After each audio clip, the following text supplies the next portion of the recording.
সংস্কার ইস্যুতে কিছু বিষয়ে একমত না হলেও নির্বাচনের দিকে এগিয়ে যেতে বিএনপি ছাড় দিয়েছে বলে জানান বিএনপির ভারপ্রাপ্ত চেয়ারম্যান তারেক রহমান।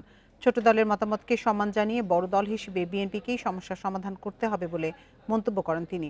বুধবার পটুয়াখালী জেলা বিএনপির ত্রিবার্ষিক সম্মেলনে এসব কথা বলেন তারেক রহমান। বান্ডেল থাকলে প্রতি সেনমানিতে টাকা বাঁচবে। বিকাশ সেনমানি বান্ডেল কিনে জিতুন প্রতি লেনদেনে। দীর্ঘ 23 বছর পর পটুয়াখালী জেলা বিএনপির ত্রিবার্ষিক সম্মেলন। 1511 জন কাউন্সিলরের উপস্থিতিতে পৌর শহরের ব্যায়ামাগারে জেলা বিএনপির এ সম্মেলন অনুষ্ঠিত হয়। অনুষ্ঠানে প্রধান অতিথি হিসেবে লন্ডন থেকে ভার্চুয়ালি যুক্ত ছিলেন বিএনপির ভারপ্রাপ্ত চেয়ারম্যান তারেক রহমান। আপনাদের সাথে শীঘ্রই ইনশাল্লাহ দেশের মাটিতে ইনশাল্লাহ দেখা হবে। তারেক রহমান বলেন, রাজনৈতিক পট পরিবর্তনের পর ছোট ছোট দলগুলো নির্বাচন ইস্যুতে নানা মতামত দিচ্ছে। বিএনপি সবার মতামতের প্রতি শ্রদ্ধাশীল, তাই গণতন্ত্র ও নির্বাচনের পথে এগিয়ে যেতে এরই মধ্যে অনেক ছাড় দিয়েছে বিএনপি।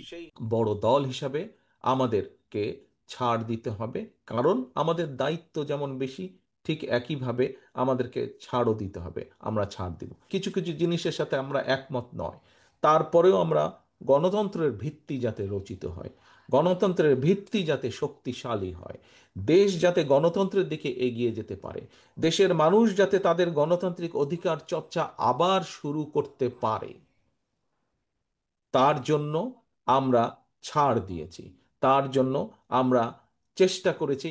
তারপরেও মানুষ আসুক, দলগুলো আসুক, আমরা একটি নির্বাচনী প্রক্রিয়ার দিকে এগিয়ে যাই। তারেক রহমান বলেন, এই মুহূর্তে দেশের সবচেয়ে বড় ও জনপ্রিয় দল বিএনপি, তাই দলটির কাছে জনগণের প্রত্যাশা অনেক। তিনি বলেন, দলের সুনাম যারা নষ্ট করছে তাদের কোনো ছাড় নয়। আপনি যখন জনগণের প্রত্যাশা অনুযায়ী কথা বলবেন, জনগণের প্রত্যাশা অনুযায়ী কাজ করবেন, তখনই তো জনগণ আপনার সাথে থাকবে। গত বছরও এই সময় কিন্তু ওই স্বৈরাচার আমাদের ঘাড়ের উপরে, দেশের মানুষের ঘাড়ের উপরে চেপে বসেছিল। কেন বিতাড়িত করে দিয়েছে? তার অন্যতম মূল কারণ হচ্ছে এই দেশের মানুষ যেভাবে চেয়েছিল, তাদের দল, তাদের নেতারা, তাদের কর্মীরা সেভাবে কথা বলেনি, সেভাবে কাজ করেনি।